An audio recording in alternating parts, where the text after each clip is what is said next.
Hello friends, job information चैनलলৈ আপোনালোকক পুনৰবাৰ স্বাগতম জনালো। আজি আমি আলোচনা কৰিম অৰুণোদয় আঁচনিৰ বিষয়ে। হিমন্ত বিশ্ব শৰ্মা ছাৰে অৰুণোদয় আঁচনিৰ বিষয়ে কিছুমান গুৰুত্বপূৰ্ণ কথা কৈছে আৰু আপোনালোকৰ 10,000 টকাটো আপোনালোকে কেতিয়া পাব সেইটোৰ বিষয়ে আপোনালোকক জনাইছে হিমন্ত বিশ্ব শৰ্মা ছাৰে।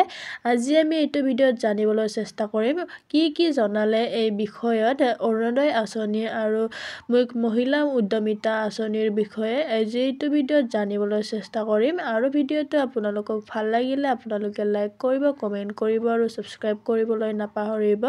আহকচোন চাও আমি কি ক'লে আৰু কি বিষয়ত কিমান কি ক'লে আৰু 10,000 টকাটো আপোনালোকে কেতিয়া পাব আমি চাও। আপোনালোকে নাপাব পাৰে অৰুণোদয় আঁচনিৰ টকাসমূহ 4 মাহ।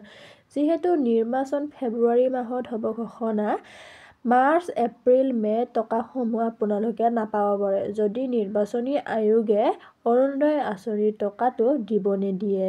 তেতিয়াহ'লে 4 মাহৰ টকাসমূহ দিয়া হ'ব আপোনালোকক একেলগে। আপোনালোকক 4 মাহৰ টকাটো গোটেই দিয়া হ'ব বুলি ইয়াতে উল্লেখ কৰিছে। আপোনালোকে ভয় কৰিব নালাগে, আপোনালোকৰ টকাসমূহ আপোনালোকে নিশ্চয় পাই যাব বুলি ইয়াতে হিমন্ত বিশ্ব শৰ্মা ছাৰে ক'লে।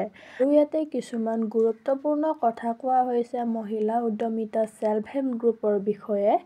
আপোনালোকে গমে পায় যে আপোনালোকক হিমন্ত বিশ্ব শৰ্মা ছাৰে ফেব্ৰুৱাৰী মাহতে 10,000 টকাটো আপোনালোকক দিম বুলি কৈছিলে, কিন্তু আপোনালোকক এতিয়ালৈকে 10,000 টকাটো দিয়া নাই। কিন্তু এইবাৰ বাজেটত ডিসকাস কৰিলে যে এইবাৰ আপোনালোকক এপ্ৰিল মাহত 1 তাৰিখে আপোনালোকক 10,000 টকাটো 30 লাখ মহিলাক দিয়া হ'ব বুলি ঘোষণা কৰিলে। মহিলা উদ্যমিতা আঁচনিৰ অধীনত আপোনালোকক 10,000 টকাটো দিম বুলি প্ৰতিশ্ৰুতি